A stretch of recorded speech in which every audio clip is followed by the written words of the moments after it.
Curiosidad gatuna número 1. A pesar de que se tiene la creencia de que los gatos deben tomar leche, esto no es así, pues la mayoría de los meninos son intolerantes a la lactosa.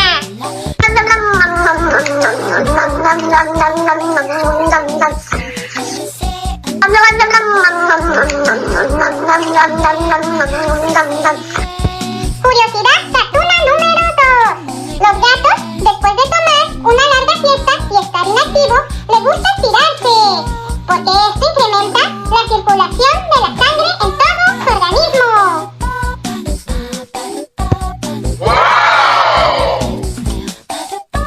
Curiosidad gatuna número 3. Los gatos entrecierran los ojos para transmitir afecto y tranquilidad a los humanos. Curiosidad gatuna número 4.